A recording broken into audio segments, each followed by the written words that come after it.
que la présence de Dieu est là ce matin. Qu'on puisse lui donner l'honneur et la gloire qui lui est due ce matin. Amen. Merci Seigneur. On chante des cantiques pour la gloire de Dieu.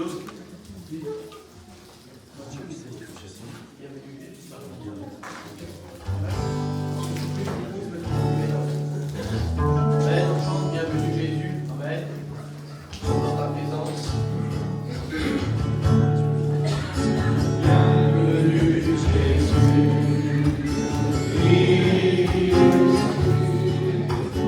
Nous sommes dans ta présence. Remplis-nous de ta puissance.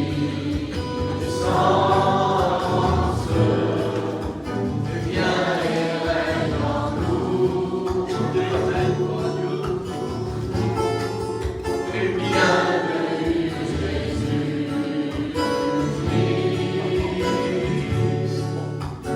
Nous sommes dans ta présence. Remplis-nous de ta puissance.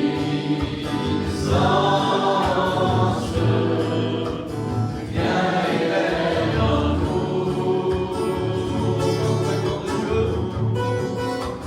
Tu es cette eau vive, source d'eau intarissable,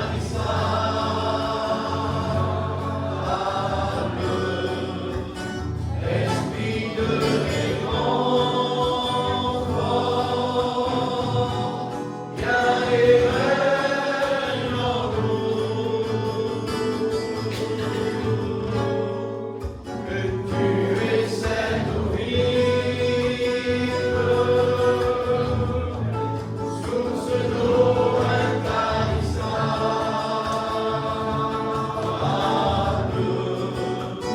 esprit de réconfort, viens et règne en nous.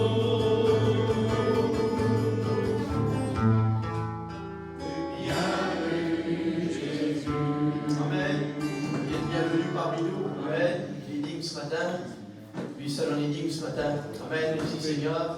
Sa présence est là. Alors c'est la prière de mon cœur ce matin. Je voudrais rentrer dans la présence du Seigneur. J'aimerais jeter ce cantique-là. Plonge-moi dans sa rivière d'amour. Amen. C'est une prière au Seigneur cela. Alors on chante dans un esprit de prière ce matin. Plonge-moi dans sa rivière d'amour. Amen.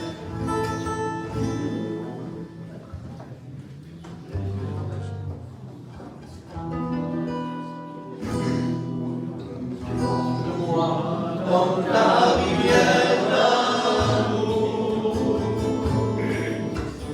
Plonge mon esprit dans les profondeurs de la joie.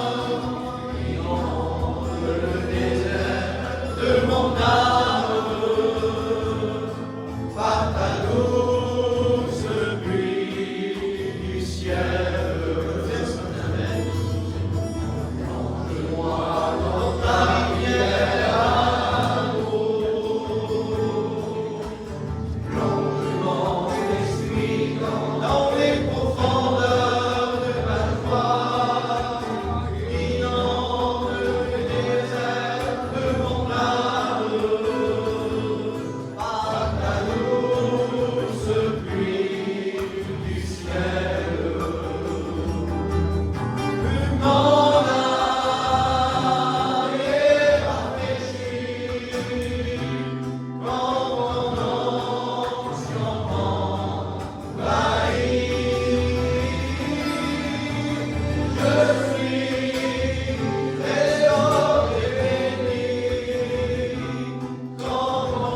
inonde le désert de mon âme par ta douce pluie du ciel, Seigneur. Si tu lui demandes, il le fait ce matin.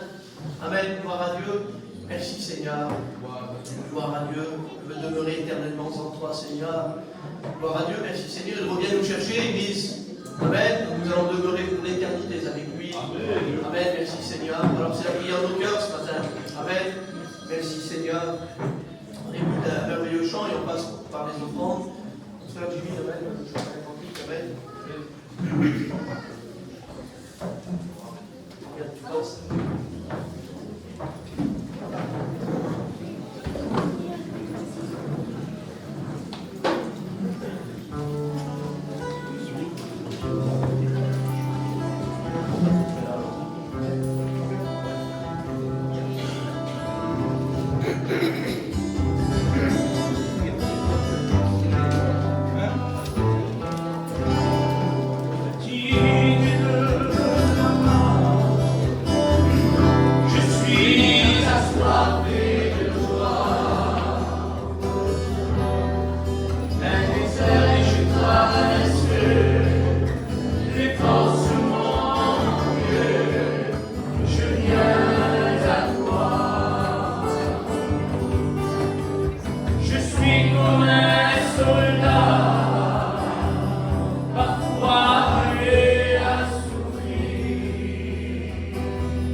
Amen. Gloire à Dieu. Merci Seigneur.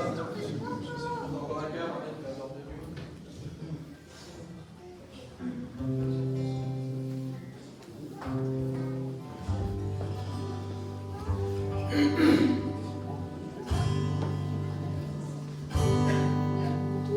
Si Dieu a mis un verre dans ton cœur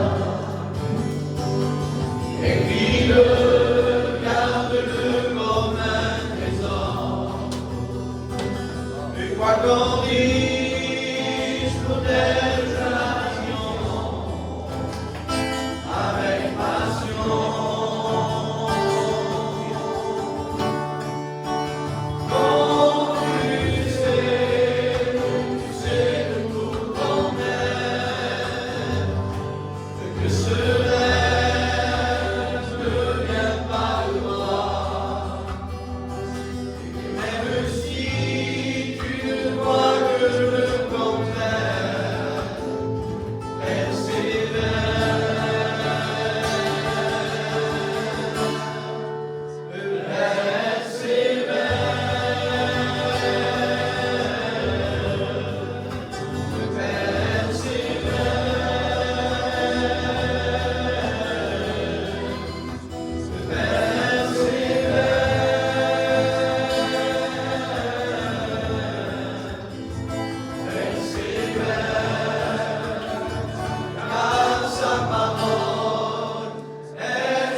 Je ne veux pas faire un coup d'un spitz. Hein. J'ai peur, je suis là. Je le dis souvent et je crois que vous allez vous en rappeler quand je vais le dire. Je prêche comme je prêche. Et j'apporte ce que j'apporte. Le principal, c'est que ça vienne de Dieu. Je suis ce que je suis. Hein, je suis un pauvre pécheur qui a été pardonné par la grâce de Dieu. J'ai eu la grâce de rencontrer Dieu un jour. Et voilà ce qu'il a fait de moi. Un homme disait un jour, Dieu m'a récupéré dans l'égout. Moi j'étais dans le gadout, vraiment. C'est comme ça, c'est le monde est représenté comme de l'homme. Voilà. Vous savez, pendant quelques mois, il a été parlé de certaines choses. Et puis, je fais attention quand on parle quand même. Et puis, il y a des sujets qui sont emportés, d'ailleurs qui sont magnifiques. Vous savez, on ne fait pas de concours ici. On n'est pas derrière un micro pour faire un concours. Un message complète un autre message, point barre. C'est comme un chant complète un autre chant. On n'est pas là, on n'est pas à The Boys, comment on s'appelle. C'est ça, non? Voilà, on n'est pas là pour ça, pas du tout. Voilà. J'ai demandé à Sébastien qui dit le Seigneur, moi aussi j'ai besoin de la grâce de Dieu, malgré tout j'ai besoin de la grâce de Dieu, ça je vous dis. Gloire à Dieu, Seigneur, nous te rendons grâce, bien-aimé Sauveur. Nous te disons merci pour ces moments qu'on va passer devant toi, mon Dieu. Nos cœurs sont réjouis, Seigneur, de savoir que tu te trouves ici au milieu de nous. Et de ce que tu as quelque chose de prêt pour nous, Seigneur. Nous voulons rechasser toutes ces choses, Seigneur, qui peuvent venir contre ta bénédiction, Seigneur. Nous voulons recevoir ta parole, Seigneur, comme des enfants qui écoutent leur Père, mon Dieu. Nous voulons te présenter ton serviteur, oins-le de ton esprit. Accorde-lui cette grâce, Seigneur, mon Dieu, que tu sais faire, mon Dieu. Parle à travers lui, Seigneur. Atteins nos cœurs, mon Dieu, Alléluia. Nous avons besoin de t'écouter, Seigneur, nous parler. Et nous avons besoin d'obéir aussi à ta parole, Seigneur. À toi toute la gloire, Jésus. Amen. Vous savez, il n'y a pas longtemps, un frère m'a appelé, il m'a dit « T'as dû beaucoup aller à l'école ?» J'ai dit « Non, pas du tout. J'ai jamais été. Chez nous, à 7-8 ans, moi j'étais derrière ma mère avec un tas de paniers sur mon dos. Ça, c'était mon école. On allait gagner notre vie. C'était comme ça, c'était les voyageurs. On a dit 8 jours là, 8 jours là-bas, on partait. On voyageait beaucoup. On voyageait beaucoup. Jeudi, je disais ça là-bas, on a fait la réunion avec Bilou. J'ai dit, le jour que j'ai rencontré Dieu, vous savez ce que j'ai fait? Je suis rentré chez moi. J'avais une Bible sur un placard. Ça faisait 2 ans qu'elle était là. C'est mon frère qui m'avait donné cette Bible. J'ai pris cette Bible contre moi. Et j'ai dit, Seigneur, aide-moi à lire ma Bible. Je vous dirai quand même une chose, que je ne lis rien d'autre que ma Bible, parce que je suis incapable. Et Dieu m'a donné à lire ma Bible. J'étais à l'école biblique, j'ai été la première fois, tout le monde a passé, je me rappelle, il y avait 2 frères qui étaient refoulés, j'ai eu crash survenu. Puis le lendemain, j'ai retourné, et puis d'une air un petit peu agressif auprès de Dieu. Je dis, Seigneur, c'est toi qui m'as appelé là. Tu vas m'aider. Je me rappelle toujours, il y avait la dinde, Tarzan, qui était là, qui faisait dire. Puis il ouvrait la Bible à Lazare, comme ça était dans Luc, et il peut voir le verset. J'ai lu le verset. Je me dis, ça va. Je suis arrivé chez moi, je me dis, mais c'est pas possible, ça. J'ai cherché le verset, bien sûr, je le connaissais, parce qu'il m'avait fait lire. Je m'avais étonné de lire ce verset de cette façon. Alors c'est pour vous dire que Dieu répond toujours présent. D'accord? Alors ce que je voudrais vous dire ce matin, pour encourager l'Église, je voudrais encourager l'Église ce matin. Parce que l'Église, Paul il est parti, il a dit, si je tarde, vous saurez comment il faut vous conduire dans la maison de Dieu, l'Église du Dieu vivant, qui est l'appui et la colonne de la vérité. Alors je crois qu'on sait ce qu'il faut faire et ce qu'il ne faut pas faire. Je ne peux pas vous dire ce qu'il faut que vous fassiez, je ne peux pas vous dire ce qu'il ne faut pas faire, vous le savez, peut-être mieux que moi. Mais souvent une fois, il y a bien des fautes qui sont volontaires, et qu'on sait très bien qu'ils sont volontaires, et qui ne devraient pas être. Je le dis souvent, c'est souvent qu'on est sur les montagnes russes, on démarre de Brigné, on va à Saint-Étienne, on revient, ça fait ça. Ça fait comme ça. Je voudrais vous encourager qu'on n'aurait pas, ni un ni l'autre, moi avec vous, on n'aurait rien à craindre, parce que logiquement, bibliquement, on est armé du pied à la tête. Vous croyez que Dieu va nous lancer comme ça? Je parle de chrétiens, je ne parle pas de serviteurs, moi. Il va nous lancer comme ça, dans la bagarre, dans la guerre. Un frère disait, quand on rentre dans une piscine, on ne rentre pas dans un bateau de plaisance, on rentre dans un vaisseau de guerre. Parce qu'on déclare la guerre à Satan. Vous comprenez bien que Dieu ne nous laisse pas comme ça, il ne nous jette pas, dire, oh bon, ouais, tu t'engages avec moi, c'est bien, tu t'as pris l'engagement, tu as passé par les dons du baptême, c'est bien. Maintenant, débrouille-toi. Et si on réaliserait vraiment l'existence de Dieu en nous, quand on parle de Dieu, il faut savoir que Dieu, ce n'est pas quelqu'un, ce n'est pas un homme, c'est une puissance qui a existé par elle-même, qui est le Père, qui est le Fils et qui est le Saint-Esprit. Les trois sont Dieu, Dieu en trois personnes. Mais Dieu reste une puissance. Après, il y a la personnalité des trois. Mais ça reste une puissance. Quand on dit Dieu, on nomme une puissance. Et ce qu'il faut savoir, c'est que la divinité est en nous. Quand on dit qu'on est armé par la divinité, on est armé par le ciel. Parce que la Bible dit que nous sommes citoyens du ciel. D'où nous attendons le Sauveur. Si on réaliserait qu'en nous, il y a le Père, il y a le Fils, il y a le Saint-Esprit, on devrait le réaliser et on devrait se servir de tout ce que Dieu a mis en nous. Dieu a mis Jésus en nous. Colossiens 3, verset 3. La Bible dit que Dieu a une cachette. Il ne dit pas comme ça, c'est moi qui l'explique comme ça. Dieu a une cachette et nous sommes cachés dans la cachette de Dieu qui est le Christ. Nous sommes cachés en Christ en Dieu. Colossiens 3, verset 3. Nous sommes cachés en Christ en Dieu. Ça veut dire que nous sommes deux fois cachés. On est bien cachés dans Jésus et Jésus est caché dans son Père. Jésus nous prend, il nous met en lui, puis il rentre dans son Père avec nous. Parce qu'il dit, je suis dans le Père est en moi. Vous connaissez le Père, vous me connaissez. Mais il y en a un autre que le monde ne peut pas connaître. Il y en a un troisième dans tout ça. Alors on va le voir ensemble si vous voulez bien. Je ne sais pas quel faire. D'ailleurs, quand on a touché un petit mot, là, j'ai dit un petit mot avec le frère au niveau de l'amour de Dieu. Je ne sais pas qui c'est qui a parlé à ce niveau-là. Il y a un frère debout qui a parlé de rien. Jésus il dit, si vous m'aimez, dit Jésus, comment prouver à Jésus qu'on l'aime? Il n'y a pas 36 façons, il n'y a pas 36 solutions. Il dit, celui qui m'aime, il garde ma parole. Il dit, si vous m'aimez, gardez mes commandements. Il dit, et moi, je prierai le Père. Il ne dit pas mon Père, parce que nous sommes des enfants de Dieu. Nous avons été rachetés par le Fils pour Dieu.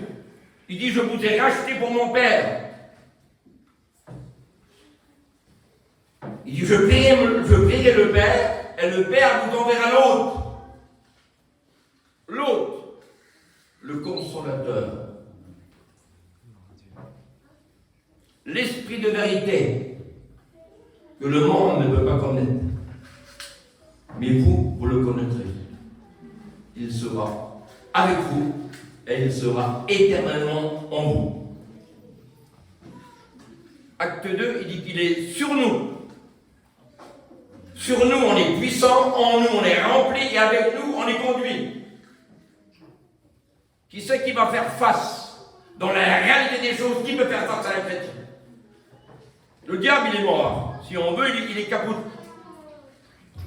Dieu lui-même, il l'a écrasé sous nos pieds. Mais moi, comme vous, on ne met pas ça assez en compte, on ne met pas ça assez en pratique. Il y avait un homme qui faisait tout, mais il ne faisait rien sans Dieu. Il combattait avec Dieu, il arrivait avec Dieu, il marchait avec Dieu, il venait avec Dieu. Tout ici pas compris, peut-être. Tous ces hommes-là étaient de la même nature que nous. Mais aujourd'hui, il y a un peu de va-et-vient, un petit peu. À Capernaum, il y avait toute une équipe qui était là, des disciples. Ils ont dit, mais qui pouvait écouter ça? Ces paroles sont dures. C'est Jésus qui prêchait. Jésus dit, mais la chair que j'ai nourrie là-haut, ça ne sert à rien. C'est l'esprit qui donne la vie. Ils sont partis. La Bible n'en parle plus.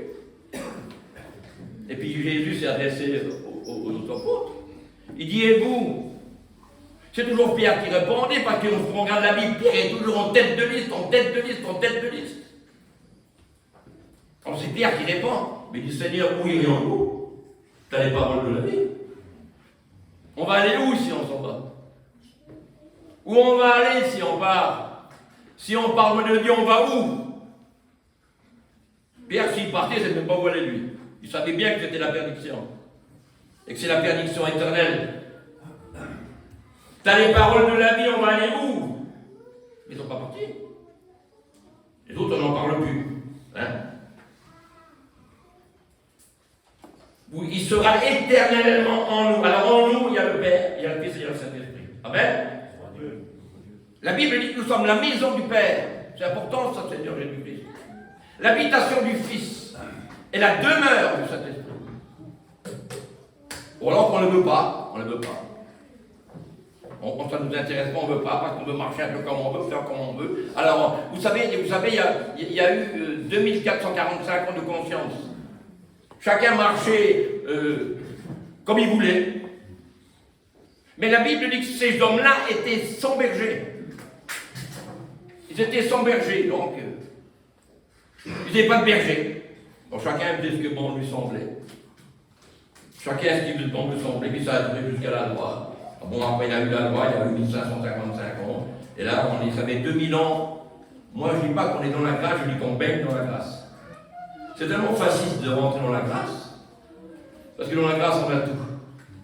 Dans l'Ancien Testament, il fallait aimer, il fallait donner, il fallait faire. Jésus est venu un jour, il a donné, il a fait. Et il nous a aimés. Parce que personne n'y arrivait. Alors Dieu a décidé d'avertir, d'intervenir. Et dans le ciel, c'était la deuxième réunion que Dieu faisait. On n'invente rien dans des réunions là, en soyant les serviteurs.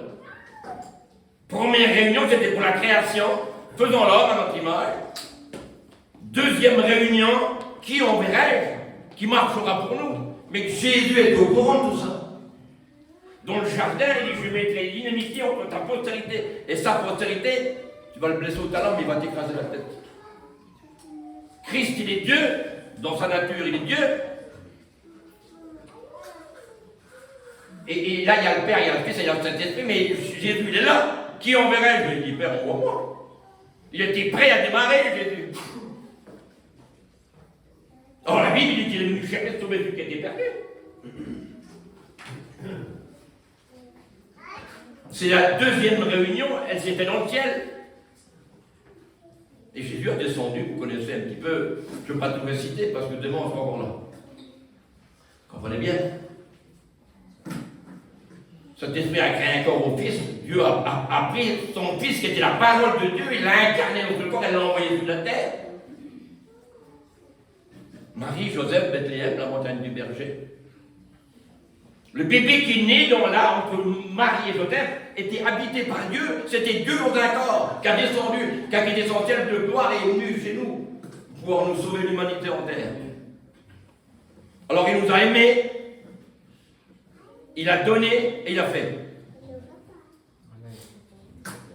Excusez-moi, hein, on était bon à rien. Ils n'ont jamais arrivé, ça a duré quand même 4000 ans en tout, l'histoire de l'humanité. 4000 ans en tout. Alors la Bible dit dans Jean 14 que tout vient du Père. Tout passe par le Fils. Et tout est répandu par le Saint-Esprit, en nous, sur nous, avec nous. Il fait tout. On ne fait pas grand-chose finalement. Alors, serviteur, responsable, mettez l'étiquette que vous voulez. Prédicateur, pasteur. Vous comprenez bien? C'est que des étiquettes, ça. C'est tout. Je vous demande bien ce qu'on fait et vous le savez comme moi. quand il dit, ce verset vient souvent à la surface, sans moi, vous ne pouvez rien faire. Cette prière, il faut la faire et on l'a fait. Mais il faut correspondre à ce qui est marqué en haut. Si je suis en vous et que vous êtes en moi, sans moi, vous ne pouvez rien faire. Si ça ne marche pas comme ça, cette prière n'a aucune valeur. Il ne répond même pas à cette prière-là, Jésus. Il faut que je sois en vous et que vous êtes en moi. Alors Jésus dans mon cœur, Jésus dans ma vie, moi j'aime Jésus. Basta. Réfléchis et lis. Je disais ça aux frères dehors, là tout à l'heure, on parlait de ça, on est venu à parler de ça, c'est pas moi qui en a parlé. Les pharisiens, ils disaient, vous sentez les Écritures, dit Jésus, parce que vous croyez que dans les Écritures, vous allez trouver la vie. Et alors que les Écritures ont témoignage de moi. C'est moi les Écritures. Et moi, vous ne voulez pas. Vous ne voulez pas venir à moi pour avoir la vie, vous croyez la trouver en lisant. Vous croyez la trouver en lisant.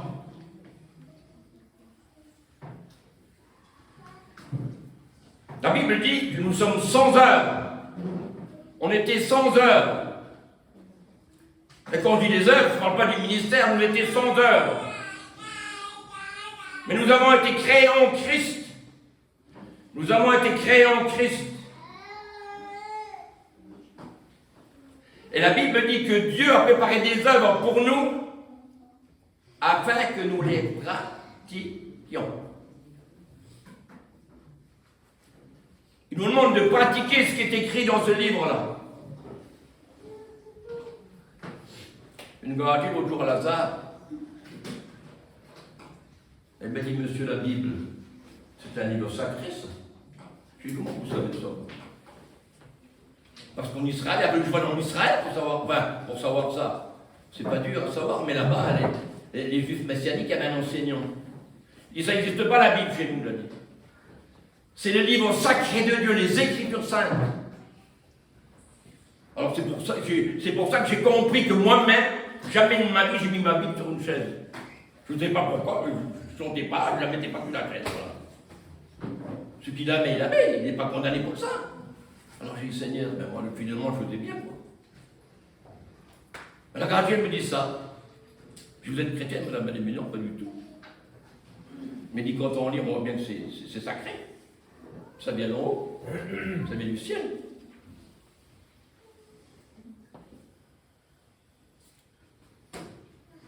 La Bible dit que Dieu a préparé des œuvres pour nous d'avance afin que nous les accomplissions. Nous les accomplissions. Nous les pratiquons plutôt. Hein. Et la Bible dit que Dieu nous rend capables de faire sa volonté et de lui être agréable. On ne peut pas discuter avec Dieu, dire non, ça ne va pas. C'est Dieu qui se présente.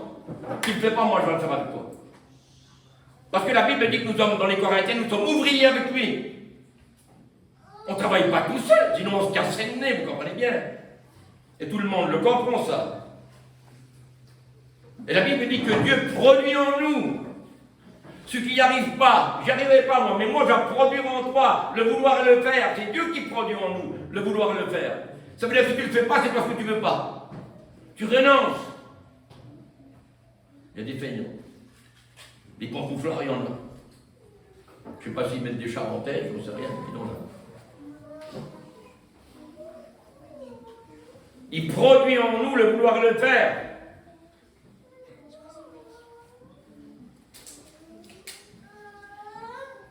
Nous sommes ouvriers avec Dieu. La Bible dit que nous sommes son peuple, dont il est le berger. Il est le berger de son peuple. Et s'il est notre berger, logiquement, ça devrait couler, non? Peut-être pas comme le miel et le lait de Canaan. Mais en principe, ça devrait couler. C'est pour ça qu'il est dit d'ailleurs dans le psaume 23, l'Éternel est mon berger. Quelle beauté, Seigneur. Quelle beauté, si c'est dans notre vie une réalité. Si vraiment il est notre berger, Est-ce qu'on n'a pas des fois un autre berger, non?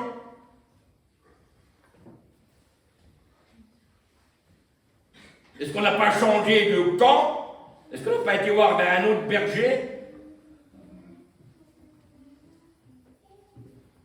Parce que des fois le berger, là, il est embêtant. Pas facile, c'est dur. Ce qu'il veut nous faire faire, là, c'est dur. Alors on change de camp. Hein? On va voir un autre berger. Un autre berger. L'Éternel est mon berger. Je ne manquerai de rien. En plus. Ça veut dire que tu as tout ce qu'il te faut spirituellement. Je ne parle pas charnellement, je ne parle pas corporel, mais je parle moral. Ça veut dire qu'on est rempli. On ne peut pas être vide avec 3 personnes en nous, on ne peut pas être vide, c'est pas possible. On n'est pas des crêpes, non? Vous avez vu les crêpes là? Avec ça de pâte, on fait une crêpe dans le four mûr.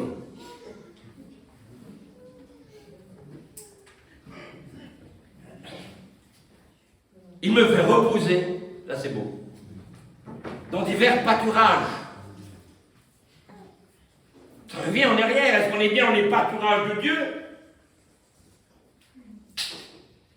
Est-ce qu'on n'a pas été prendre la vache du voisin en passant sous la barrière? Est-ce qu'on est bien dans les pâturages de Dieu? Est-ce qu'on se sert bien vers Dieu?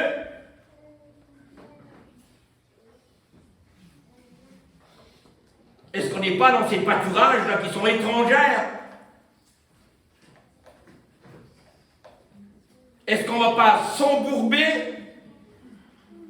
On commence à patiner, puis on descend doucement, c'est ça quand on reste embourbé, hein?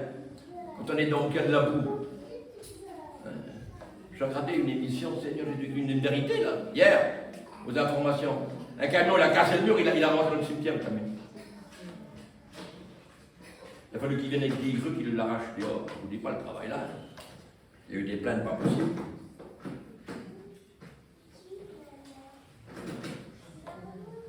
Est-ce qu'on est bien là? Il dit, tu restaures mon âme. Là, c'est encore une autre dimension. Tu es mon Dieu, je te cherche, disait David. Parce que c'est mon âme qui a soif de toi. Oh, c'est pas la chair. Elle n'a pas soif de Dieu, la chair. C'est un peu logique qu'on est attiré vers le bas. Je le dis souvent quand j'ai l'occasion. Étonnez-vous pas si vous êtes attiré vers le bas. Parce que la chair, son élément, c'est en bas. L'élément de l'âme, c'est en haut. Parce que c'est un élément de Dieu. Tu restaures mon âme.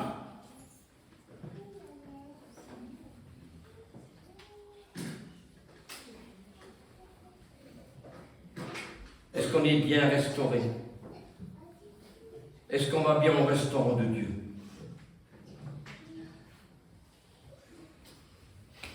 Est-ce qu'on y va bien? Est-ce qu'on est bien tous les jours au restaurant de Dieu? Est-ce qu'on ne va pas des fois au restaurant de l'ennemi? Est-ce que l'ennemi ne vient pas de temps en temps vers nous? On ne peut pas le cacher, ça. On se voit la face si on le renierait. Est-ce qu'il ne vient pas vers nous des fois avec quelques aliments un peu spéciaux, un peu meilleurs que les autres? Nous présenter des petits plats, il agit comme ça, parce qu'il se déguise en ange de lumière, il a tous les ruses, toutes les bises. Est-ce qu'il ne vient pas de temps en temps nous montrer quelque chose? Qu'est-ce qu'il fait là-bas? Viens là, regarde, goûte ça comme c'est beau. Ça s'est passé comme ça dans le jardin. Il a dit parce que Dieu sait que s'ils vont nous manger, il a convaincu, le Satan a convaincu l'humanité à ce que Dieu leur cachait quelque chose de bon et de beau. Il a dit oui, mais vas-y, tu peux y aller. Il dit parce qu'il sait que mon Dieu va s'ouvrir et que vous aurez cette connaissance, mais la connaissance du mal. Vous savez, quand on nous à la Saint-Priest, vous regardez de très très loin, il y a un bâtiment qui est immense. Et en haut, il y a une grande pancarte carrée en rouge. C'est marqué Grand Frais. Alors on rentre là-dedans, il n'y a pas de vêtements, mais il y a de la nourriture. C'est souvent j'y vais, moi. Je vais là-bas et je prends souvent du fromage, un bout là, un bout là. Et je regarde l'autre jour, sur le fromage et sur le reste, vous savez ce qui était marqué? Ce qui est marqué, prix malin. Je dis, Seigneur Jésus-Christ, sur le fromage, c'est marqué prix malin. Donc j'ai laissé le fromage, j'en ai pris de l'autre. C'est des bêtises, et je remarque ça. On s'est marqué grand frère, on le voit à 4 km, on rentre dedans, prix malin, prix malin, prix malin. J'ai dit peut-être pas savoir dans moi-même, c'est moi qui ai dit ça. Je n'ai même pas dit à la Violette. Il sait qu'ils en ont de lumière, il est capable de tout. Enfin, je ne pense pas qu'il a rentré un bon frère. Quoi qu'il des fois il peut y aller, on le grand frère, comme il sait qu'il va aller au chaud. Il va aller où il fait très chaud. Mais c'est pour vous dire, j'ai remarqué ça. Est-ce qu'on se nourrit bien de la nourriture de Dieu? Vous savez, quand on regarde dans l'évangile de Matthieu, il dit Satan vient tenter avec du pain, il tente. Il dit l'homme ne vivra pas de pain seulement, mais de toute parole qui sort de la bouche de Dieu.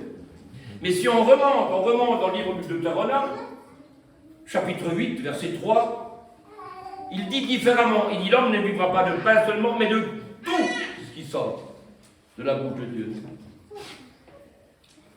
J'ai mis du temps à comprendre ça, mais j'ai compris. De la bouche de Dieu, au départ, il est sorti la vie, mais il est sorti aussi la nourriture pour garder la vie. Mais la vie spirituelle, les religieux ne peuvent pas se nourrir naturellement en nourriture spirituelle, pas possible, ça ne marchera pas. Et si nous, on ne prend pas cette nourriture spirituelle, on n'avancera pas. Donc il faut bien rester au restaurant de Dieu. Et se faire restaurer par Dieu. C'est notre âme qui a besoin d'être restaurée, c'est notre âme qui a besoin de la nourriture d'en haut. C'est pas la chair, elle n'en veut pas, elle n'en veut pas, elle n'en veut pas. Je ne sais pas si elle est au courant qu'elle va aller en haut, elle doit être en colère d'ailleurs. Hein? Je ne sais pas la réaction qu'elle a. Hein? Parce qu'en tous les cas, moi je pense qu'elle est en colère parce que c'est une sacrée bagarre. C'est une sacrée bagarre qui se passe en nous. Le plus grand ennemi, là, c'est nous-mêmes, la chair avec l'esprit. La Bible dit qu'elle a des désirs contraires, donc elle doit le savoir. Vous voyez, on en vient là, je n'ai pas pensé à ça. Elle a des désirs contraires, la chair. Alors elle bagarre l'esprit, elle va aller là-bas, l'esprit de là-bas. Amen. Dis, tu m'induis ma tête. Si on n'est pas équipé depuis le temps là, eh ben on n'y est pas. Déposez le bilan et puis on s'en va tous. Tu induis ma tête et ma coupe elle déborde. Quand il dit ça, il parle de Aaron. L'huile elle coulait sur son vêtement, sur sa barbe et sur le bord de son vêtement. Le bord du vêtement, ces hommes-là, ils avaient après leur robe en bas, ils avaient un pont, le pont de leur robe. Et ça tombait sur les chaussures, on ne voyait pas les chaussures. Qui ont induit ma tête, ma coupe déborde. Ça veut dire qu'on est armé de la tête aux pieds, ou du pied à la tête. On est comblé de la tête aux pieds. Mais ce qui se passe en nous, c'est qu'on ne s'en sert pas de ce que Dieu nous a donné. On est armé comme ça. On est plus armé que l'Ukraine, et puis que la Russie. Ils ont entendu des gars avec leur canon là, mais Dieu c'est autre chose qu'un canon. Une parole, tout a existé. Une parole, tout va disparaître. De canon en canon, ils détruisent leur pays, c'est tout, ils n'ont pas détruit la France, ils ont détruit leur canon. Ils n'ont pas mis ici, les missiles ici. On n'a pas vu encore. Hein. Mais la parole de Dieu, elle vient de loin. Elle vient de loin. Elle vient de très loin. Mais elle n'a pas de distance, la parole de Dieu. Elle n'a pas de distance. Tu induis ma tête, ma coupe déborde. Il dit, écoutez ce qu'il dit. Après avoir fait le tour, on est notre berger, on est dans les airs pâturages, il nourrit notre âme, il induit notre tête. Voilà ce que déclare l'apôtre Pierre. dans le 2e livre de Pierre. Il dit, si ces choses sont en vous, si tout ça c'est en nous, il dit, il sent avec abondance, par-dessus, Seigneur. On en a à volonté de tout ça. Elle dit, avec abondance, elle dit, elles ne vous laisseront pas oisifs ni stériles pour la connaissance de la parole de Dieu. Si ces choses sont en vous, si elle n'est pas en nous, si le Seigneur y vient, on peut rester là. Vous comprenez bien? Vous avez compris ça? Non, vous avez compris, non? Je vois que tout le monde me regarde comme ça, là. Je ne vous ai rien fait, moi. Oh, vous parlez à l'apôtre Pierre, pas que vous le verrez. Ceux qui rentrent dans le ciel. Vous savez, j'avais un cousin, moi. Il avait un copain. Écoutez bien ce qu'il disait. Il a été, ça va faire un Saint-Christophe pour la grosseur.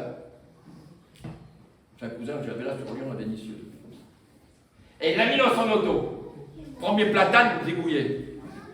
Il arrive dans le paradis, il voit Saint-Joseph, il dit, Saint-Joseph, laisse-moi partir. J'ai 2 mots à dire à Saint-Christophe. C'est comme ça que ça marche, non? Avec certains. On croit quand, je l'ai dit l'autre jour, on a fait la réunion, avec mon petit-fils là-bas, j'ai dit dans le ciel, il n'y a pas de conversion dans le ciel, il y a des convertis. On va arriver dans le ciel, on va avoir plein de convertis. Mais on ne trouve pas de conversion. Il y en a qui se convertissent en arrivant dans le ciel. Mais ça n'existe pas, ça. Ils ont rêvé, ces gens-là. Ça n'existe pas. Quand tu arrives dans le ciel, tu vas trouver plein de convertis. Toute ta famille, tes copains, tes amis là. Toute l'église, tu vas la trouver. Mais tu vas trouver des convertis. Alors il y en a qui cherchent des conversions là-bas, en cas qu'on en trouve une. Ça va bien, hein? Il y en a qui vont là-haut sans leur corps, comme Michel. Hein, il me rappelle Michel de l'époque, c'est bien, pour le repas des noces. Oui. Ça ne marche pas comme ça avec Dieu. Faites attention. Si ces choses sont en vous, en plus elles y sont avec abondance. Donnez même 2 troncs, on peut donner aux autres à côté, à l'autre là-bas, on peut partager. Elles y sont avec abondance. Ça c'est Pierre. Paul il dit à Timothée, Dieu nous donne avec abondance afin que nous en jouissions. Et encore plus qu'on veut. Il va au-delà, il donne au-delà de ce qu'on peut nous lui demander. Parce que la Bible dit qu'il sait ce qu'on a besoin avant qu'on lui demande. Mais ce qu'il veut, c'est nous écouter. Il veut qu'on lui demande. Alors n'hésitez pas tout à l'heure à lui demander. Je ne pense pas qu'il y aura un chant de cantique derrière le message, parce que nous avons entendu un petit peu sonner les cloches ici. Il y a un frère qui parlait de ça. On arrive avec notre Bible, ça y est, on est sauvé. Laisse ça chez toi, la Bible, elle fait la volonté de Dieu. Après le message, on chante, et puis j'ai aimé ça parce que j'ai déjà vu ça quelquefois. Il n'y a rien qui se passe avec la parole de Dieu. La puissance de Dieu ne fait rien. On va chanter un cantique, tout le monde va crier au secours. C'est une nouvelle doctrine, ça. Moi, je vous le dis, moi. On crie au secours, pourquoi? Ah, mais t'as vu, il parle en langue. Non, il y a le parler en langue. On parle, quand on parle en langue. On ne crie pas en langue, le cri en langue, il n'existe pas. Tarzan, il criait, il y a le cri de Tarzan. Voilà. Crier. C'était un cri. C'était Johnny Westmuller. Ça l'avait rendu fou, il courait dans là-bas, en Amérique là-bas. Il criait. Oh, oh, oh. Il te lançait après des lianes là. Il se lançait en l'air là. Alors il y a le cri de Tarzan, mais il n'y a pas le cri en langue. Pourtant il y en a en langue, il y a le parler en langue, il y a la diversité des langues, il y a l'interprétation des langues. Il y a les chants célestes, mais des cris en langue.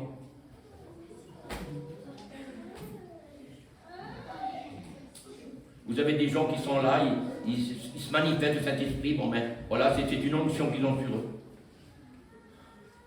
Vous savez, écoutez bien, j'ai mon petit-fils, mon neveu, excusez-moi, c'est mon neveu. Sa petite était grande comme ça. Et quand elle est venue à la Ronald, elle dit, mon père, j'ai été baptisé le Saint-Esprit. Elle a 10 ans. Content son père. C'est bien ma petite. Alors, t'as parlé en langue? Elle dit, papa, c'est quoi ça de parler en langue? Elle ne sait pas. Elle ne sait pas. Donc, on fait soit que Dieu nous bénisse, mes frères et sœurs. Essayons de rester. Groupir, hein? Hein?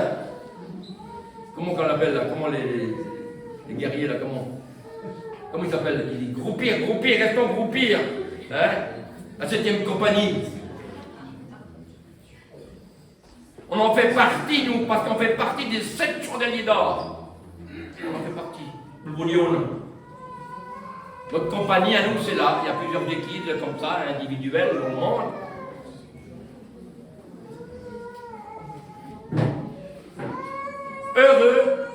Heureux, dit la Bible, heureux. Vous voulez savoir qui c'est qui est heureux? Il y a des heureux. Il y a des heureux puisque la Bible le dit. C'est pas moi qui le dis, c'est pas moi qui l'a marqué là. Matthieu 5, verset 3. Il dit heureux. Vous avez remarqué, j'ai un vilain défaut, moi.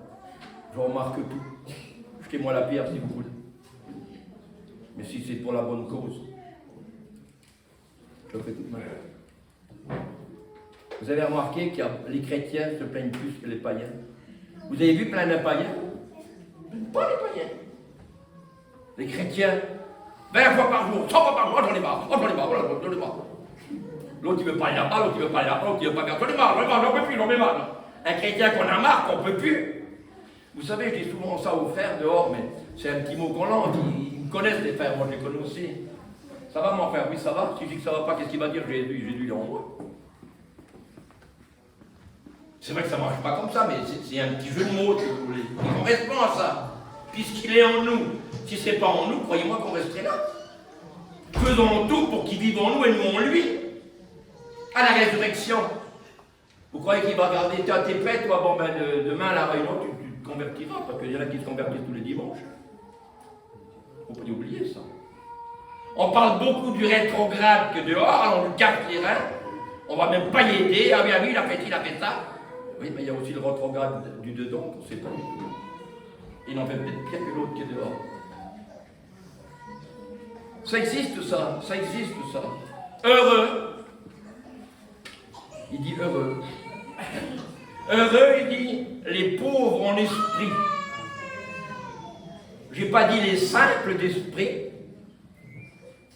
Ne mélangeons pas les cuillères avec les fourchettes. J'ai dit les pauvres en esprit. Un pauvre en esprit, c'est un chrétien ou une chrétienne qui dépend de Dieu, qui ne fait rien sans Dieu, qui ne marche pas sans Dieu, qui vit avec Dieu. C'est plus moi qui vis, c'est Christ qui vit en moi. Et moi, je vis pour Dieu.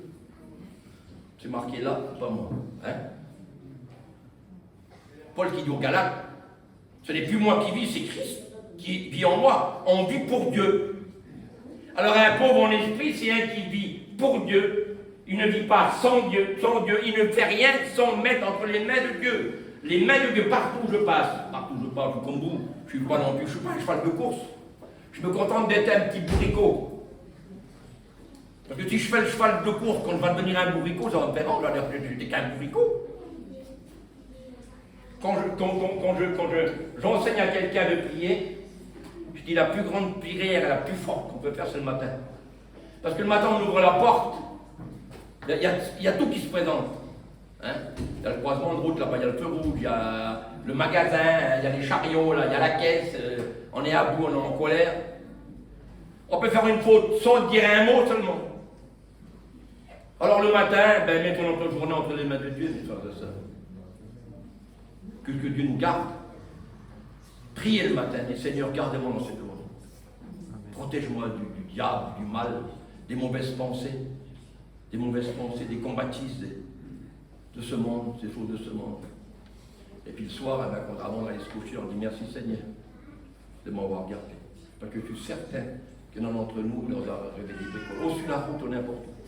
Et Dieu nous a gardés. Dieu est là, on est arrivé au bon port. Ça se passe comme ça. Des fois on s'en aperçoit, des fois on n'en aperçoit pas. Mais on est gardé par Dieu, sinon lui entre les mains de Dieu que moins faire que vous gardez, on l'a depuis le temps. On a en nous la divinité. Comment vous allez expliquer ça, vous?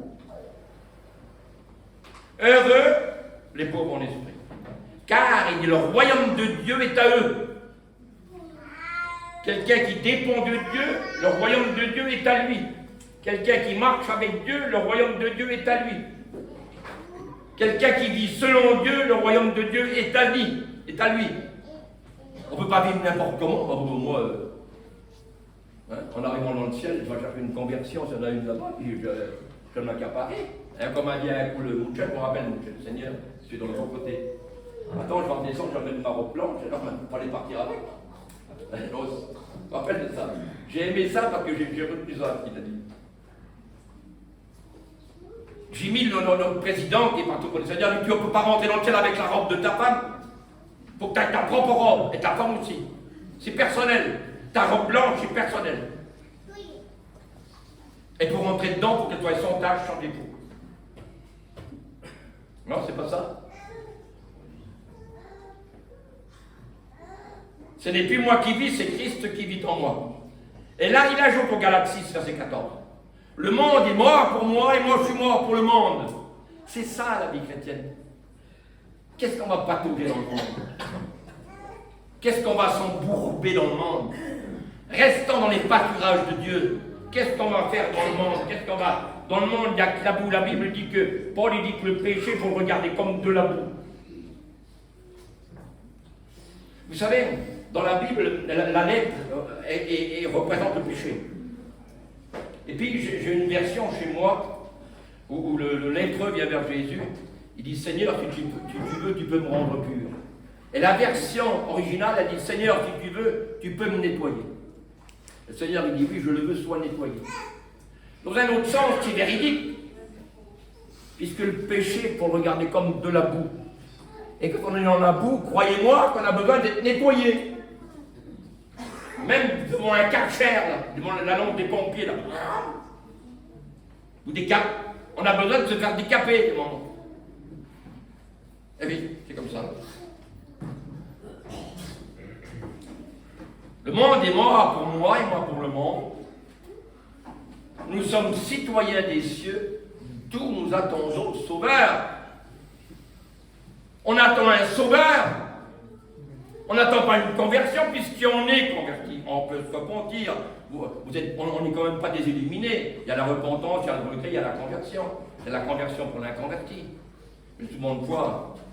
Ça vous n'arrive pas à vous, moi ça m'arrive. Seigneur, qu'est-ce que je fais? Seigneur, j'aurais pas dû dire ça. J'aurais pas dû faire ça. Non, ça vous arrive pas. Non. Ah non, mais vous êtes tous, c'est bon quoi.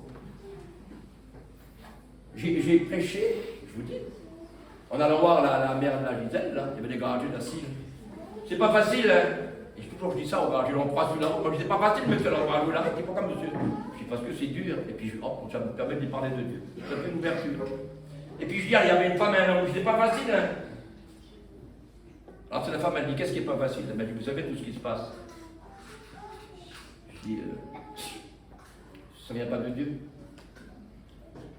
Elle dit non, vous croyez? Elle dit que s'il y aurait un Dieu, ça arriverait tout ça. Mais c'est pas la faute à Dieu, ça. C'est la faute à des gens comme nous. C'est une conséquence du péché. Puis il y avait un monsieur à côté. C'était un homme qui était envoyé par le diable, c'est sûr. Il dit, monsieur, vous êtes qui? Je suis pasteur. Alors il dit, un pasteur comme vous voyez pas mal de lire votre Bible. Je dis, et vous lisez le journal? Ah, j'ai mis dans tous ces états. Il m'a dit, monsieur, si les hommes pêchent, c'est la faute de Dieu. Je dis, monsieur, vous êtes un accusateur, vous blasphémez là. Il faudra vous repentir devant Dieu. Je dis, parce que moi-même, je serai témoin contre vous. Il dit, quand l'homme a voulu goûter à l'arbre de la vie, Dieu l'a empêché. Sinon, il n'y aurait pas de maladie, il n'y aurait pas de mort. C'est parce que Dieu n'a pas laissé l'homme manger le fruit, l'arbre de la vie. Je dis, monsieur, ça ne va pas la tête, non? C'est dans votre tête que ça ne va pas. Je ne sais pas si elle se rappelle la Gisèle. Il faisait beau, il allait avec sa mère, il l'avait sorti dehors, et puis on était à son tour. C'est pour vous dire, hein? Voilà. Ce n'est plus moi qui vis, c'est Christ qui vit en moi. Hein? Nous sommes des citoyens du ciel, d'où nous attendons le Sauveur. Jésus-Christ. Tout vient du Père, tout passe par le Fils, tout est répandu par le Saint-Esprit en nous, sur nous et à nous. Le Saint-Esprit sur nous, on est puissant. En nous, on est rempli. Avec nous, on est conduit. Il semblerait que nous, les chrétiens, on n'a rien. On est vide. On est vide, on n'a rien. Alors on cherche. On cherche. Oh, madame, Seigneur est béni. Il y en a qui vont en Israël pour être bénis. C'est bien. Je ne dis pas qu'on n'est pas béni, parce que moi j'ai été en Israël béni. Je n'ai même pas vu sortir ce que tu as avec moi dans le prétoire. J'étais à genoux dans le prétoire et je ne pouvais plus parler, je ne pouvais plus bouger. J'ai été béni. Mais ça fait combien d'années que je suis béni ici? Je suis né à Lyon, de Bastien. J'étais moi. Je suis né à Lyon. J'ai été baptisé à Lyon. J'ai été diacre à Lyon. J'ai été en ministère à Lyon. J'ai reçu le baptême de l'Esprit à Lyon. Je sers Dieu à Lyon. Je suis toujours à Lyon. Et Dieu, c'est mes racines. Je suis sur mes racines là. Je n'ai pas été adopté. C'est mes racines à Lyon. C'est ma terre du monde.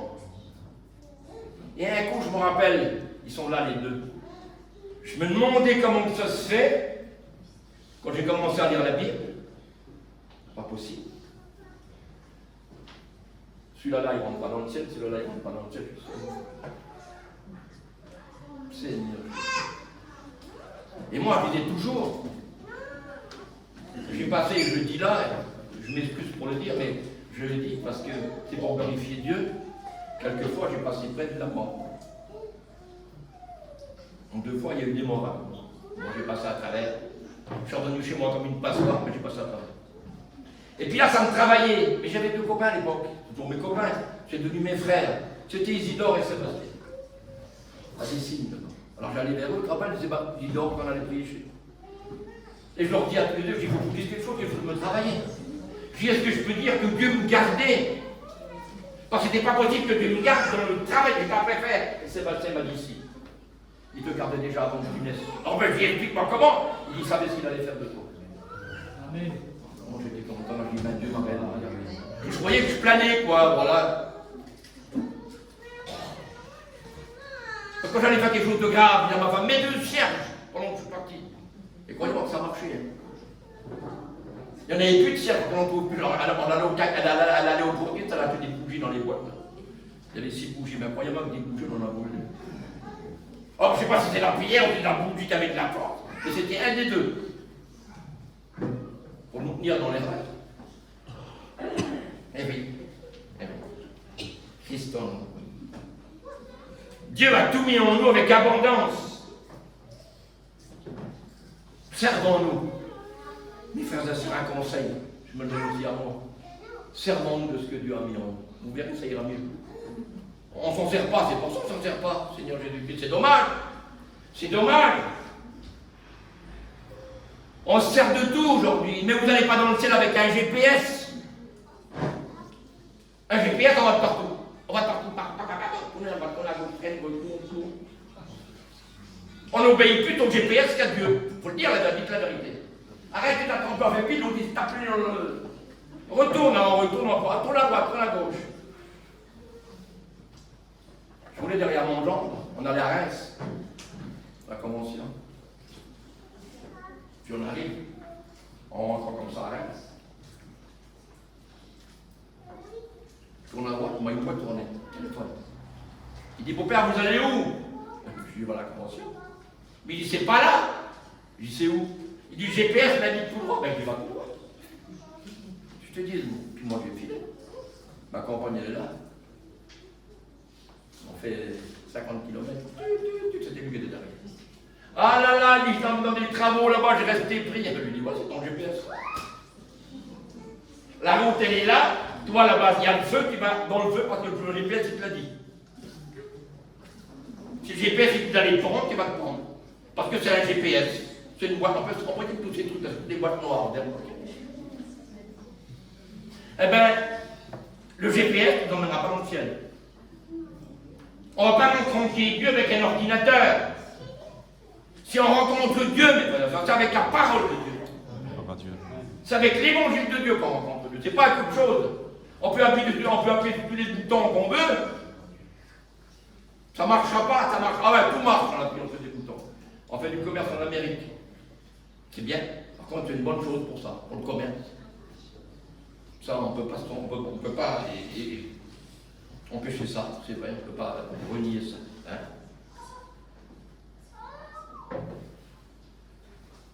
Prenez garde, que personne ne vous séduise. Prenez garde, il dit que personne ne vous séduise. Le diable érode le diable. Bah, il peut toujours courir, hein. Si on est équipé, il peut toujours rôder longtemps. Hein. Comme un lion rugissant, cherchant, texte original, qui il pourra dévorer. C'est pas qui va dévorer, parce qu'on fait tous dévorer quand on est le bien. Ça faisait longtemps qu'on s'est en pièces. Mais pour que le diable nous dévore, je vous donne une indice. La Bible nous présente le diable comme le serpent dans le jardin, la Genèse. Il vient et nous séduit. Matthieu nous le présente comme des petits oiseaux. Qui va se méfier d'un petit oiseau? Il vient et il enlève la nourriture. La bonne semence. Alors après, là, plus de semence, on est séduit. Jean nous le présente comme le loup qui disperse, qui nous éloigne. Et quand on est éloigné, le lion arrive. Pierre nous le présente comme le lion. Alors là, on fait pas un peu. Il faut tout ça, il ne va pas dévorer qui il veut. Ça ne pourrait pas aller. Vous comprenez bien? Ça fait longtemps qu'on ne fait plus en lui, on fait en pièces détachées. Donne la main à l'Éternel. Hein? Prenez garde que personne ne vous séduise. Le diable rôde comme un lion rugissant, cherchant qui il va dévorer. Alors qu'est-ce qu'on fait dans ces cas-là quand on voit qu'il y a la panique comme ça? Ça arrive. Ça vous arrive en vous, ça vous arrive pas, ça m'arrive à moi. Eh bien, il dit donne la main à l'Éternel. Quel recours, Seigneur Dieu. Donne la main à l'Éternel. Mais qu'est-ce qu'il va faire, l'Éternel? Il dit, il exerce nos mains au combat.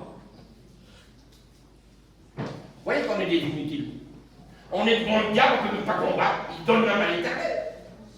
Son bras n'est pas trop court. Il dit donne la main à l'Éternel, il exerce nos mains au combat. Il dit la main de l'Éternel fait tout. C'est Job, je ne vais pas vous citer les versets. C'est Job 12, verset 9. La main de l'Éternel fait tout. Son bras n'est pas trop court. T'es dans la panique? Tourne la main à l'Éternel. La Bible dit qu'il va te la rassasier de bien. Il va mettre que du bien dans ta bouche. Alors, après avoir écouté tout ça, comment on fait? Alors, c'est bien bon ce que tu dis là, mais bon, mais donne la main à l'Éternel. Éternel, je donne ta grâce, mon sauveur. Prends ma main. Prends ma main et exerce-la, ma main, au combat. Je ne sais pas combattre, qu'est-ce que tu fais devant le diable? Moi, je suis inutile quand le diable il va me massacrer. Il dit, moi, je vais t'exercer au combat. Je vais t'exercer au combat. Quelle beauté, Seigneur. 2 Samuel. Dieu exerce notre main au combat. Il dit, et quand l'ennemi vient, alors on est exercé au combat, parce qu'on a tendu la main à l'Éternel. L'Éternel nous l'a rassasié de bien. Le Seigneur l'a fait tout avec notre main. Qu'est-ce qui se passe? Qu'est-ce qui se passe avec l'ennemi? Il dit, quand l'ennemi vient, l'esprit met en fuite.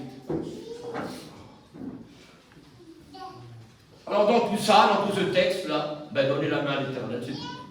C'est tout ce qu'il y a à faire, vous, c'est tout ce qu'il y a à faire. Parce qu'il n'y a que Dieu à servir, et il n'y a que Dieu à aimer. Dans le monde, celui qui ne connaît pas le monde, bon, moi je connais un petit peu le monde. Il faut en faire plus. J'en ai parlé jeudi, on était bidon.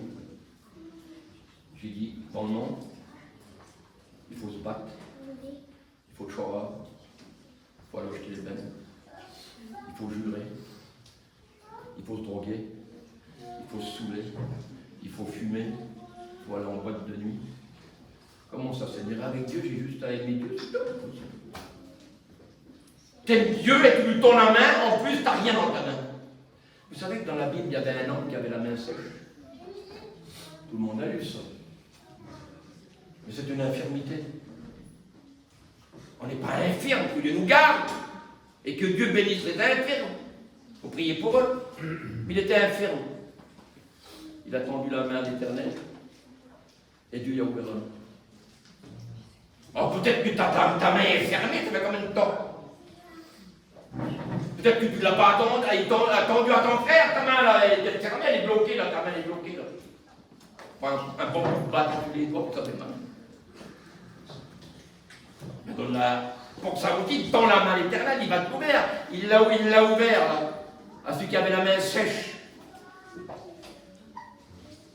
Personne n'a la main sèche ici. Donne la main à l'Éternel. Il va exercer ta main au combat, tu seras prêt. Maintenant je suis prêt, j'y vais. Je vais. Il dit, mettez en pratique la parole. Ne vous bornez pas en vous trompant par des faux raisonnements. Il y a des faux raisonnements, vous vous trompez par des faux raisonnements. Là j'en viens à un passage. Je n'ai jamais prêché dessus. Je vais vous prêcher tout le monde, c'est bien, il faut. Sur le fils prodigue. Si on lit et qu'on prend le regarde, et qu'on analyse les versets, on va trouver quelque chose. Les fils prodigues, ils étaient nuls tous les deux. Ils étaient dans la maison du père, tous les deux là, ils étaient là. Un avait tout, il ne prenait rien. C'était le pantouflard, c'était le papa cool. C'était assis. Attendez qu'on l'appelle. Si on l'appelait, il venait, il était là. Et puis l'autre, ça ne lui suffisait pas l'autre. Il voulait en voir plus, en connaître plus. Alors il était tombé sans père. Il a dit, mon père, donne-moi ce qui me revient. Donne-moi mon bien, moi là. Il dit, je vais aller voir ailleurs. J'en ai marre, ça me déplaît ici, ailleurs, là. C'est mieux ailleurs. Alors il est parti de la maison. Et il a pris ses biens. Et la Bible dit où il a été, dans une contrée lointaine. Donc il a fait de la route, beaucoup de route, il est parti loin. Et la Bible dit qu'il vivait dans la débauche. Où il était, il vivait dans la débauche. Mais à un moment donné, la Bible dit qu'il mourait de faim. Et il s'est rappelé que dans son père, dans la maison de son père, il y avait tout. Il s'en avait jamais servi. Il y avait tout. Alors il dit, j'irai dans mon père, je retournerai dans mon père, je ne demanderai pardon à mon père, j'ai péché contre toi, contre le ciel.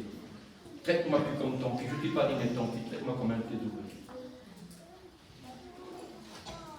Donc ils étaient nuls tous les deux, parce que les deux étaient là dans la maison du père. Un a voulu aller voir ailleurs, ce qui se passait, l'autre était là. Et quand il arrive, il y a une chose qui est un peu exceptionnelle. Quand il arrive, la Bible dit que son père le voit de loin. Il prend dans ses bras et il embrasse son fils. Il dit, mon fils qui était perdu, il est revenu à la vie. Il demande pardon à son père, et son père dit une chose terrible. Il dit, allez lui chercher la plus belle robe. Mettez-lui une alliance et mettez-lui des chaussures aux pieds. Signe d'humiliation. N'oubliez pas que le fils est venu à pieds nus. Et il n'a pas dit, mets-lui une paire de charentaises, il dit, mets-lui des chaussures aux pieds. Une paire de souliers, des bonnes semelles dessous. On m'a toujours dit ça, moi. Tu veux servir Dieu, il faut là que tu sois un 4-4 si tu veux servir Dieu. Parce qu'il faut être tout terrain. On ne va pas porter l'évangile avec une tape pantoufle. C'est possible. Ça dépend, si c'est l'hiver, il fait froid qu'à l'année, ça pleut. Vous comprenez bien. Vous avez vu déjà des hommes en costume avec des pantoufles? Vous n'avez jamais vu encore. Il a dit, mettez-lui des chaussures aux pieds. Alors le frère, là, qui a toujours été là, le vaillant soldat, là, pour moi c'est un bon à rien, celui-là. Il est assis là, au milieu de la maison. Il n'a pas bougé, il n'est pas parti. Ben non, parce qu'il partit à pied, il marchait à pied. Bon, là, il est fou, là, il est parti. Moi, je reste là. La bouffe, ça suffit. Hein?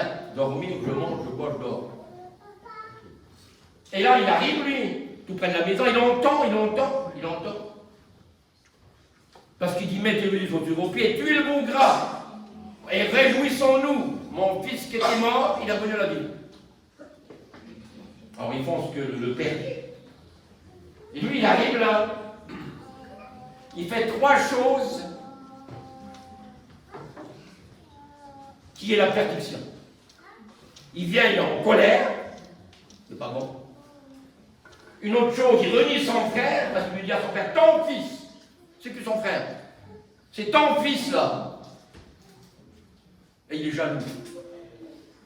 Tu ne m'as même pas donné un chevreau à moi pour manger avec mes copains. Et lui, tu le vaux là.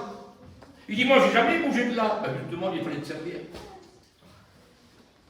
Tu as toujours été là. Il dit, j'ai toujours été fidèle. Moi, je ne suis jamais parti de la maison. J'ai toujours été avec toi. Il dit, mais il fallait te servir. C'était tout à toi. Tu étais dans la maison, il fallait te servir.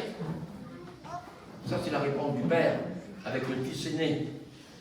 Parce que le cadet, il a dans tous ses états. C'est pour vous dire, moi, je ne veux pas juger le fils aîné. Mais c'est en colère. Il était jaloux. Il a remis son frère. C'est ce que vous voulez, moi je pense ce que je veux, et je garde mes pensées. Je dis pas que c'est les meilleures, mais c'est ma pensée. Il faut savoir pour gagner sa vie. La vie d'en haut, hein. Il dit, n'aimez pas le monde, ni les choses qui sont dans le monde. Et là, il y a une chose qui revient, qui est phénoménale. Il dit la convoitise de la chair, mais il dit la convoitise des yeux. Il n'en vient à l'œil. Il dit la convoitise des yeux. Ça ne vient pas de Dieu. Ça ne vient pas de Dieu. Dans Genèse 3, verset 6. Satan a utilisé lui l'œil comme une arme satanique. Parce qu'il a vu que Ève avait vu. Il a monté la femme. Regarde là-bas. Et Ève, qu'est-ce qu'elle a vu? C'était beau. Il a capté ça lui, tout de suite. Il a dit, moi, avec l'œil, avec la vue, je vais faire du dégât. La convoitise des dieux ne vient pas de Dieu, ça vient du monde. La Bible dit que l'œil est la lampe du corps. Si l'œil est en bon état, tout le corps est en bon état. Mais si l'œil est en mauvais état, qui regarde ce qu'il ne doit pas regarder, le corps sera dans les ténèbres. D'accord? L'œil est la lampe du corps.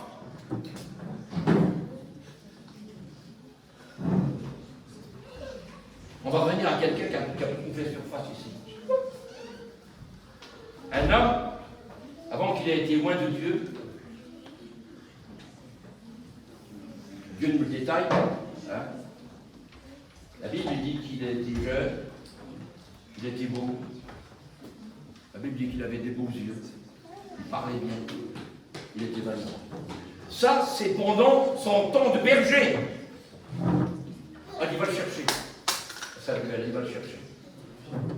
Dieu le oint, et une fois oint, qu'est-ce qu'il est devenu? Ben, il avait la gloire. Il était riche, il était puissant. Ça, c'est après d'être loin. C'est une fois roi. Il était puissant, il était riche, et il avait la gloire. Il venait avec l'Éternel, et il combattait au nom de l'Éternel. Je me réveille à mon petit-fils, je ne sais pas s'il savait ou s'il ne savait pas, j'en sais rien. Il m'a dit, David, il s'est bien battu avec un ours. C'est toi qui m'a dit. Il n'a pas eu peur de l'ours. Il n'a pas eu peur du lion, ni de Goliath. Mais la Bible dit qu'il a tremblé devant la parole de Dieu. Et pourtant, c'était un homme intouchable, inébranlable. Et un jour, il a monté en haut de son palais. Il s'est trouvé à la cime là-haut, et puis il a regardé. Il a regardé avec son œil. Et c'est son œil qui l'a fait séduire. Toujours question d'œil, toujours question de la vue. Il a regardé avec son œil. Même qu'il a regardé avec les deux, c'était les yeux. Il a vu. Et voilà. Je ne rentre pas dans les détails. Vous ne les connaissez mieux que moi.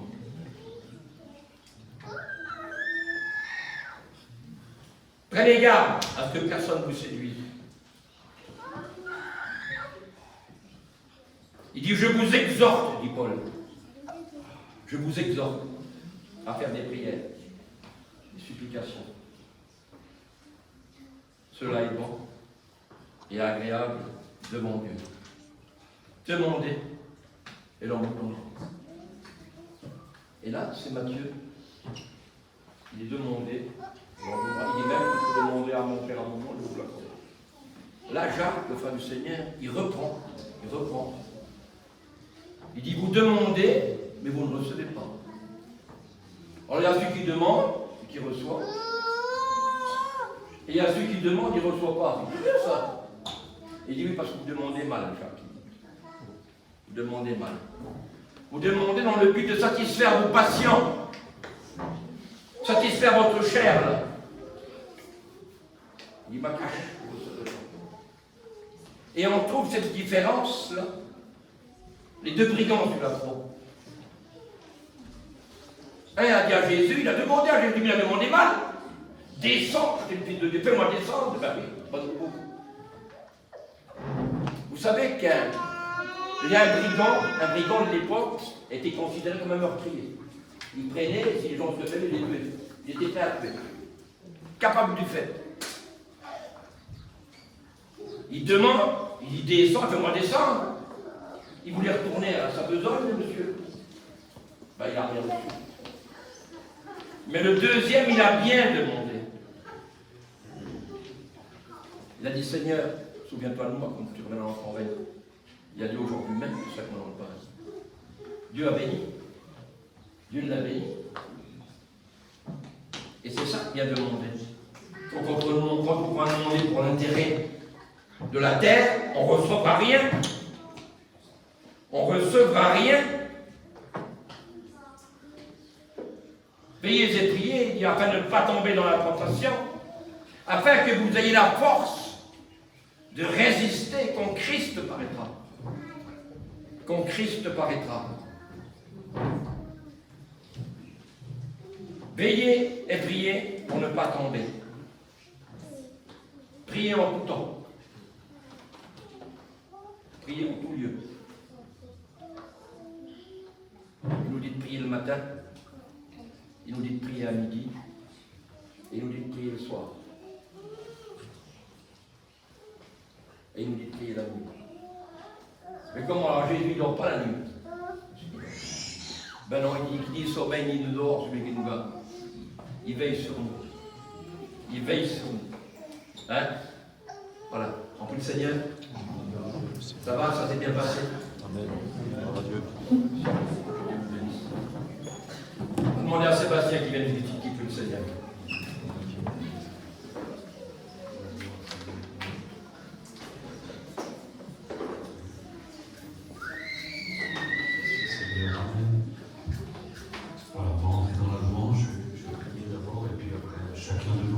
S'exprimer devant Dieu.